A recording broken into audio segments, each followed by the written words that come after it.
हरे कृष्णा। आज हम चर्चा करेंगे गीता के 18वें अध्याय की। देखते देखते हम इस गीता के अंतिम अध्याय पे आ चुके हैं। तो इस अध्याय में अर्जुन श्री कृष्ण से पूछते हैं, हे केशव, मुझे आप त्याग का उपदेश दीजिए और संन्यास का उपदेश दीजिए। मुझे बताइए त्याग क्या है और संन्यास क्या है।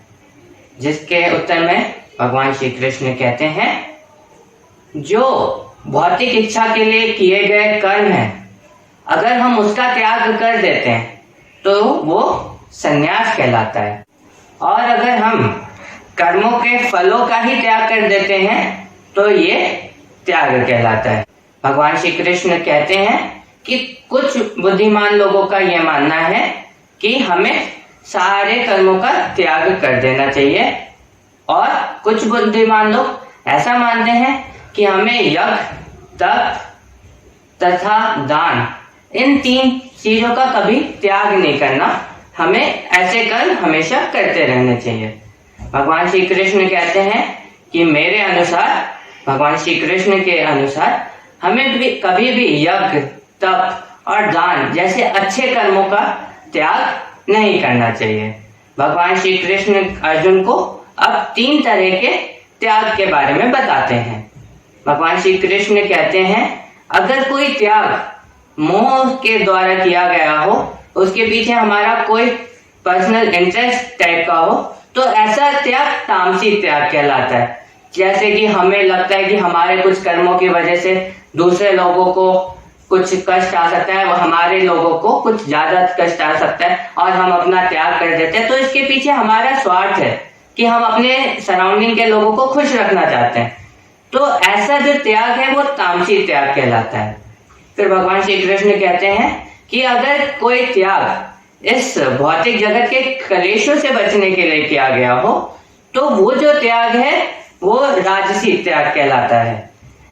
इसको हम एक उदाहरण से समझते हैं। एक आदमी का जीवन कैसा होता है? जीवन भर वो बच्चों के साथ रहता है, बच्चों को बड़ा करता है, फिर सेटल करवाता है, और जब बच्चे सेटल हो जाते हैं, बहुत सारे बच्चे अपने माँ बाप का आदर नहीं करते, माँ बाप से बातें नहीं करते, माँ बाप को भूल जाते हैं। तो उसकी वजह से आदमी को कष्ट होता है, और वो कहते हैं कि मैं सब कुछ छोड़ के अब जा रहा हूँ, मंदिर में रहूंगा, अच्छे काम करूंगा।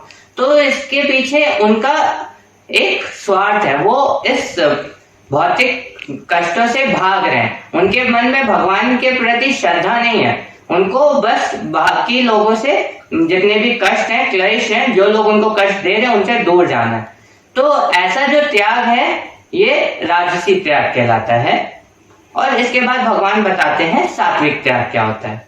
जब कोई मनुष्य जो त्याग अपने कर्तव्य समझ के करता है, तो ऐसा त्याग सात्विक त्याग होता है।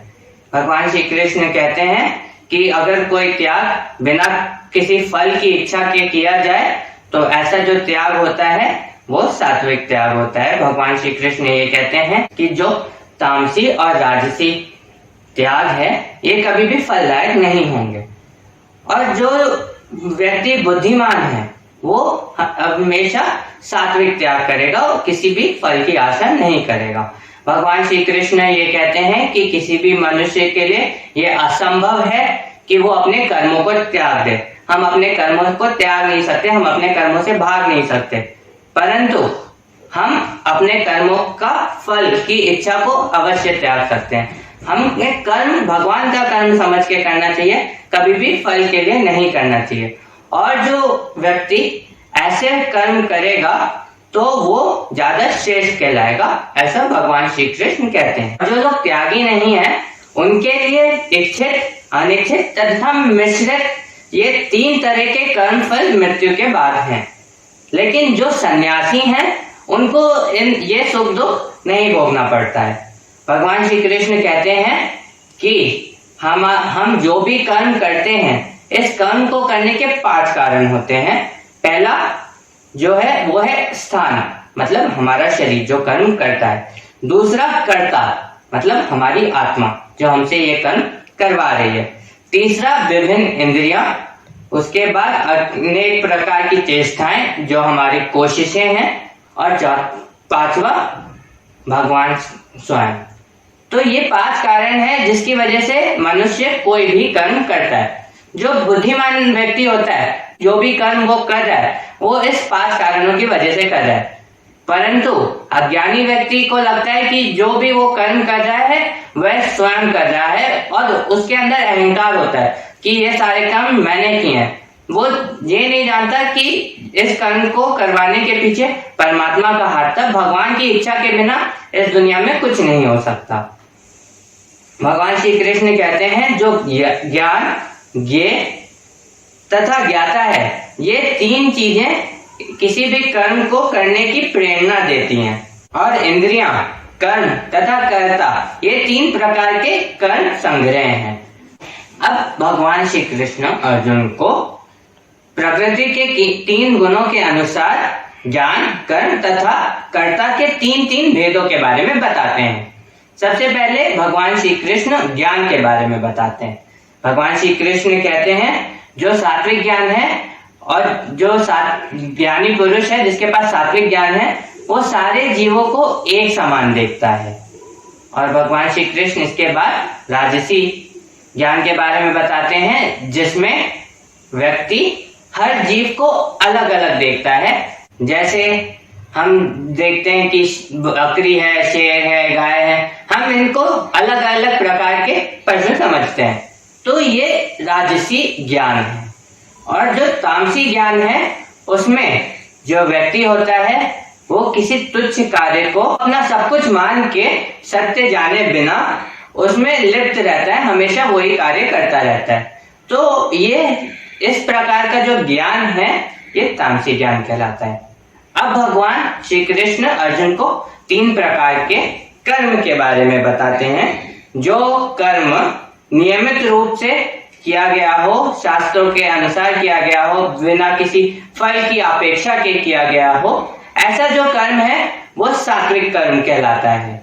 और जो कर्म किसी लोभ के लिए किया गया हो, किसी लालच के लिए किया गया हो, कुछ पाने के लिए किया गया हो, ऐसा जो कर्म है वो राजसी कर्म कहलाता है। और जो कर्म शास्त्रों के विरुद्ध किया जाता हो, किसी को हिंसा पहुंचाने के लिए किया जाता हो या किसी को दुख देने के लिए किया जाता हो, ऐसा जो कर्म है वो तामसी कर्म कहलाता है। अब भगवान श्री कृष्ण 3 प्रकार के कर्ता के बारे में बताते हैं।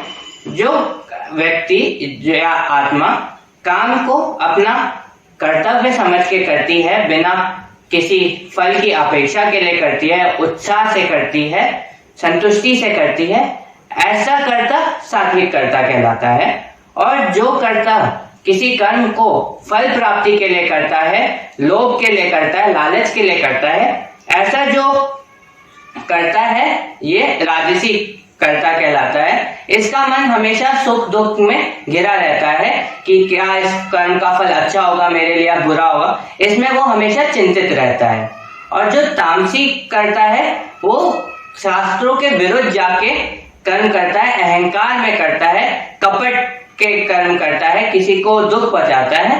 तो ऐसा जो कर्ता होता है वो तामसी कर्ता होता है।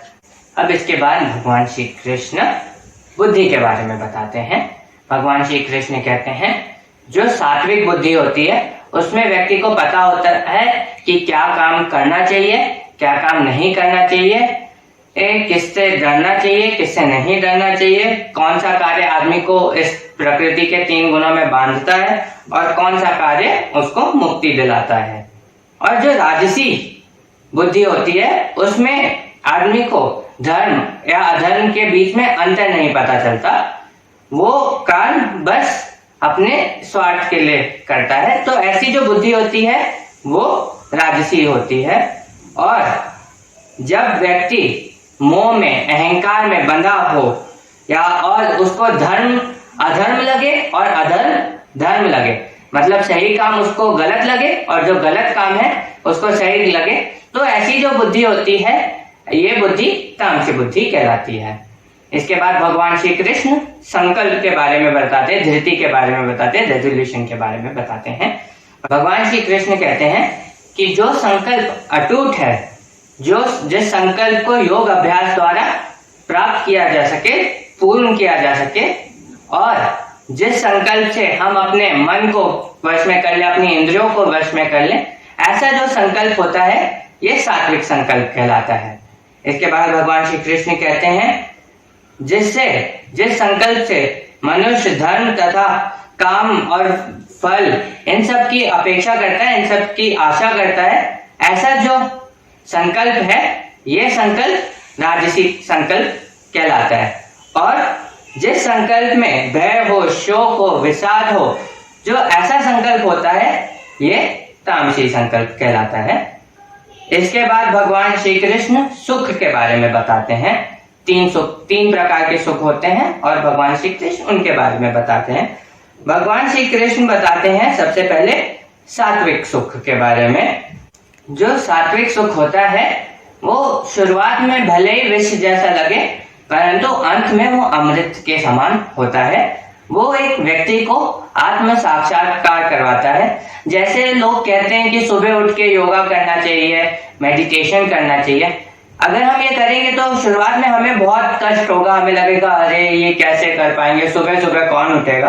परंतु जब हमारी आदत पड़ेगी, जब हम योग अभ्यास करेंगे, मेडिटेशन करेंगे, अपनी आध्यात्मिक शक्तियां जगाएंगे, तो हमें सुख मिलेगा, एक सुख जो संतोष देगा हमारे हृदय को। तो ऐसा जो सुख होगा वो सात्विक सुख कहलाएगा। इसके बाद भगवान श्री कृष्ण बताते हैं जो सुख इंद्रियों को तृप्त करने के लिए किया गया हो, ऐसा जो सुख होता है वो शुरुआत में अमृत जैसा लगता है, परंतु अंत में ये विष के समान होता है। जैसे हम लोग एसी खरीदते हैं, हमें लगता है कि एसी गर्मी में हमें ठंडक देगा, अच्छा रखेगा, लेकिन उससे हमारी बॉडी पे क्या असर पड़ता है, हमें बहुत जल्दी जॉइंट पेन हो जाने लगते हैं। तो बाद में ये हमें विष समान लगता है। जब बुढ़ापे में आते हैं तो जॉइंट पेन होता है, लेकिन जब हम जवानी में होते हैं तो एसी बहुत अच्छा लगता है। तो ऐसा जो सुख है ये राजसी या रजोगुणी सुख है। और जो तामसी सुख होता है इसमें जो व्यक्ति होता है वो आत्म साक्षात्कार के प्रति अंधा होता है। इसमें उसको निद्रा में सुख मिलता है, आलस करने में सुख मिलता है, और उसके मन में मोह होता है, चीजों के लिए मोह होता है, लालच होती है, लगाव होता है। तो ये तामसी सुख कहलाता है। भगवान श्री कृष्ण कहते हैं कि पूरे ब्रह्मांड में, चाहे वो पृथ्वी लोक हो, स्वर्ग लोक हो या देवताओं के लोक हो, कोई भी प्रकृति के इन 3 गुणों से मुक्त नहीं है। भगवान कहते हैं हे पार्थ, ब्राह्मणों, क्षत्रियों, वैश्यों तथा शूद्रों का जो स्वभाव है वो प्रकृति के 3 गुणों से आता है और उनके स्वभाव की वजह से वो अपना कार्य करते हैं। तो भगवान यहाँ पे 4 वर्णों के बारे में बताते हैं, जातियों के बारे में नहीं। जो हमारा कास्ट सिस्टम है जिसमें ये 4 जातियां बताई गई हैं वो एक विकृत रूप है, गलत पेश किया गया है। भगवान कहते हैं जो आदमी का वर्ण होता है वो उसके कर्म और स्वभाव से डिसाइड होता है कि वो किस प्रकार का कर्म करता है, कैसा उसका स्वभाव है। उससे पता चलता है कि वो कौन से वर्ण का है, ना कि वो किस परिवार में पैदा हुआ है। एक क्षत्रिय परिवार में पैदा हुआ बच्चा भी ब्राह्मण भी हो सकता है, वैश्य भी हो सकता है। ये उसका स्वभाव बताएगा कैसा है। अगर वो ज्यादा अच्छा होगा पढ़ने में, हमेशा पढ़ता होगा, तो वो ब्राह्मण में आएगा। अगर वो बिजनेस माइंडेड होगा, पैसा के उसमें होगा, तो वो वैश्य में आएगा। तो अब भगवान इन 4 वर्णों के गुणों के बारे में बताते हैं।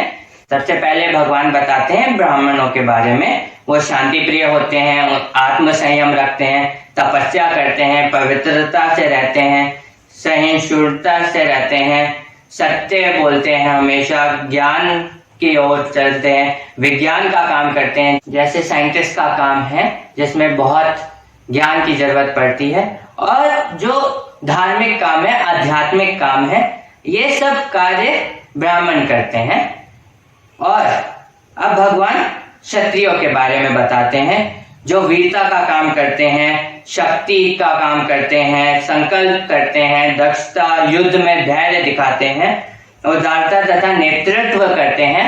तो ये सारे जो गुण हैं, ये सारे गुण एक क्षत्रिय में होते हैं। जैसे हमारी आर्मी के जो लोग होते हैं जो बॉर्डर पे लड़ते हैं, अपना धैर्य दिखाते हैं, 6-6 महीने बॉर्डर पे रहते हैं, तो वो किसी भी फैमिली से आए, लेकिन सबके सब क्षत्रिय कहलाएंगे। ऐसा नहीं है कि अगर कोई ब्राह्मण फैमिली से सोल्जर बन गया तो वो ब्राह्मण कहलाएगा, नहीं। जो वर्ण व्यवस्था है वो आदमी के गुणों के हिसाब से। तो जो लोग सेना में जाते हैं, नेतृत्व करते हैं, और जो लोग पॉलिटिक्स में आते हैं, देश का नेतृत्व करते हैं, तो ये सब लोग क्षत्रिय कहलाएंगे वर्ण व्यवस्था के हिसाब से, जाति के हिसाब से नहीं, वर्ण के हिसाब से ये सब क्षत्रिय हैं। और अब भगवान श्री कृष्ण वैश्य के गुणों के बारे में बताते हैं, जैसे कृषि करना, गौ रक्षा करना तथा व्यापार करना, ये सारे वैश्यों के गुण हैं। जैसे किसान है वो वैश्य में आएगा, जो बिजनेसमैन होते हैं वो वैश्य में आएंगे, और जो शूद्र होते हैं वो कर्म करते हैं और श्रम के कर्म करते हैं, और श्रम के बदले में पारिश्रमिक लेते हैं, या उसका जो मूल होता है, जो इंग्लिश में रेम्यूनरेशन कहते हैं, वो लेते हैं, और शूद्र दूसरों की सेवा करते हैं। तो हमारे यहाँ जितने भी लोग नौकरी पे जाते हैं, 9 से 5 की जॉब करते हैं, ये सारे शूद्र कहलाएंगे वर्ण के हिसाब से, चाहे वो किसी भी परिवार में पैदा हो, क्षत्रिय, वैश्य, ब्राह्मण या शूद्र, सब शूद्र कहलाएंगे। तो जो हमारे वर्ण व्यवस्था थी ये कर्मों के हिसाब से बटी हुई थी। भगवान श्री कृष्ण कहते हैं ये जितने भी 4 तरह के वर्ण हैं, इस सब वर्णों के लोग सिद्धि प्राप्त कर सकते हैं। कैसे सिद्धि प्राप्त कर सकते हैं? जो भी ये कर्म करें ये भगवान को समर्पित करके करें, तो कोई भी वर्ण का व्यक्ति सिद्धि प्राप्त कर सकता है। भगवान श्री कृष्ण कहते हैं कि जो हम कर्म करते हैं, हमें कभी ये नहीं सोचना चाहिए कि हमारा कर्म कैसा होगा, क्या सही होगा, गलत होगा। अगर हम कर्म करते करते कोई गलती भी कर देते हैं तो भी उससे कोई फर्क नहीं पड़ता। भगवान श्री कृष्ण कहते हैं कर्म करना ज्यादा महत्वपूर्ण है। गलतियां होती रहेंगी लेकिन हमें उससे सीखने को मिलेगा। बस हमें अपने कर्म के ऊपर ध्यान रखना चाहिए और भगवान को समर्पित करके कर्म करना चाहिए। अब भगवान बताते हैं कि कौन सा व्यक्ति भगवान के परम धाम को प्राप्त हो सकता है, या ज्ञानी व्यक्ति हो सकता है, या सिद्ध कहला सकता है। भगवान बताते हैं कि जो व्यक्ति इंद्रियों की इच्छाओं का त्याग कर दे, अहिंसा से रहे, अच्छे कार्य करे, सारे काम भगवान को समर्पित करके करे, बिना किसी फल के काम करे, सात्विक गुणों से भरा हो और सात्विक काम करे, तो ऐसा व्यक्ति क्या कर सकता है? आत्म साक्षात्कार कर सकता है। भगवान कहते हैं कि जो व्यक्ति आत्म साक्षात्कार के पद पे स्थित है वो परम आत्मा का अनुभव कर सकता है, भगवान का अनुभव कर सकता है। ऐसा व्यक्ति को ना तो कभी शोक होगा और ना ही ये व्यक्ति सुख में सुखी होगा, और ये व्यक्ति सदैव सुख रहेगा, सेटिस्फाइड रहेगा। और ऐसा व्यक्ति मेरे परम धाम वैकुंठ आ सकता है, मेरे परम धाम वैकुंठ में प्रवेश कर सकता है, और उसके बाद वो एक अविनाशी धाम में रहेगा जहाँ पे उसको सदैव संतुष्टि मिलेगी और भगवान की भक्ति प्राप्त होती रहेगी। इसके बाद भगवान कहते हैं कि अर्जुन, जो भी तुम कार्य कर रहे हो तुम मुझ पे निर्भर रहो। तुम अगर मेरे अनुसार कार्य करोगे तो तुम्हें जितनी भी बाधाएं दिख रही हैं तुम इन सारी बाधाओं को लांघ जाओगे। लेकिन अगर तुम मेरी बातों को नहीं सुनोगे, मेरे अनुसार कार्य नहीं करोगे, तो तुम विनष्ट हो जाओगे। तुम्हारा स्वभाव क्षत्रिय है, तुम क्षत्रिय हो, युद्ध करना तुम्हारे स्वभाव में।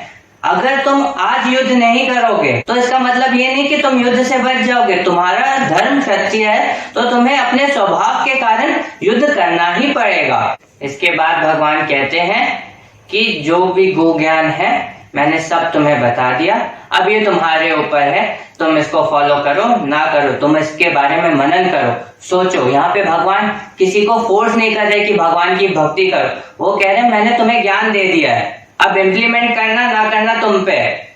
भगवान कहते हैं तुम मेरे प्रिय मित्र हो, तुम सदैव मेरी भक्ति करो, मेरे लिए कार्य करो, सारे कार्य मुझे समर्पित करके करो, मेरा चिंतन करो। मैं तुम्हें वचन देता हूं अर्जुन कि मैं तुम्हें सारे पापों से मुक्त कर दूंगा और मेरे परम धाम में बुलाऊंगा और भक्ति प्रदान करूंगा। जिसलिए अर्जुन भयभीत था शुरुआत में कि वो अपने पितामह पे शस्त्र चलाएगा, अपने गुरु के खिलाफ जाएगा तो उसको पाप लगेगा और अगले जन्म में उसका फल उसको मिलेगा। तो इससे भगवान एश्योरेंस देते हैं कि अर्जुन तुम मत डरो, तुम बस कार्य करो, मैं तुम्हें एश्योरेंस दे रहा हूं कि तुम्हें मेरी भक्ति प्रदान होगी और सारे पापों से मैं तुम्हें मुक्त कर दूंगा।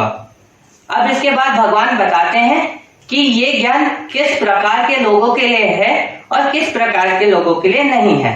भगवान कहते हैं कि जो लोग ना तो सन्यासी हैं, ना ही एक निष्ठ हैं, ना ही भक्ति में रत हैं और जो मुझसे द्वेष करते हैं, उन्हें ये ध्रुव ज्ञान कभी भी नहीं बताना चाहिए, कभी भी बताया नहीं जाना चाहिए। भगवान श्री कृष्ण कहते हैं जो मुझसे श्रद्धा करते हैं और मुझसे द्वेष नहीं करते, द्वेष रहित हैं, वह सारे पापों से मुक्त होके और शुभ लोगों को प्राप्त होते हैं। और ये जो ज्ञान है उन्हीं लोगों को बताना चाहिए जो मेरा चिंतन करते हैं, मुझसे द्वेष नहीं करते, मेरी भक्ति करते हैं। अब सारा ज्ञान अर्जुन के बताने के बाद भगवान श्री कृष्ण अर्जुन से पूछते हैं कि हे अर्जुन, इतना ज्ञान लेने के बाद क्या तुम्हारे मन में जो संदेह था वो दूर हो गया? अब तुम्हारे जो संकोच था जिसके कारण तुम युद्ध नहीं कर रहे थे, क्या वो मोह दूर हो चुका है? और उसके उत्तर में अर्जुन कहते हैं हे श्री कृष्ण, आपके इस ज्ञान की वजह से मैं मोह रहित हो गया हूँ। अब मेरे अंदर कोई मोह नहीं है, मैं संकोच रहित हो गया हूँ, संदेह नहीं है। मैं अपना कर्म करूंगा और आपके आदेशानुसार कर्म करूंगा। अपना जो भी कर्म करूंगा मैं आपको समर्पित करके करूंगा। तो यहाँ पे हमने देखा कि पहले अध्याय में जो अर्जुन अपना गांडीव रख चुके थे, सब कुछ छोड़ चुके थे, उनको युद्ध नहीं करना था, अब वो पूरा कॉन्फिडेंट हो चुके हैं कि उन्हें युद्ध करना है, उनको धर्म की स्थापना के लिए युद्ध करना है और भगवान श्री कृष्ण को समर्पित करके युद्ध करना है। तो ये अब हमने अर्जुन की अपराइजिंग जानी है कि अर्जुन जो सब कुछ छोड़ चुके थे वहां से पूरा फुली कॉन्फिडेंट हो गए हैं, अपराइज हो गए हैं और युद्ध करने के लिए तैयार है। और यही पूरी गीता संजय ने भी सुनी थी। संजय धृतराष्ट्र को बताते हैं कि भगवान श्री कृष्ण का विश्व रूप देखकर इतना ज्ञान प्राप्त करके मेरा जो रोम रोम है वो रोमांचित हो रहा है। वो कहते हैं कि जिस सेना में योगेश्वर कृष्ण हो, धनुर्धर अर्जुन हो, वहीं पे ऐश्वर्य, विजय, अलौकिक शक्ति तथा नीति भी निश्चित रूप से रहती है। तो एक तरीके से संजय कह रहे हैं कि उनके हिसाब से ये उनका मत है कि धर्म की जीत होगी और पांडवों की सेना जीतेगी।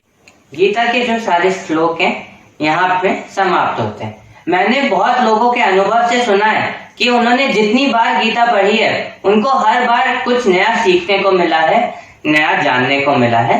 तो मेरा आप सबसे अनुरोध है कि गीता को कम से कम एक बार पढ़िए, पढ़ने की कोशिश करिए, धीमे धीमे पढ़िए, रोजाना 5 श्लोक 10 श्लोक जितना आपसे हो सके उतना पढ़िए, पर पढ़ने की कोशिश करिए।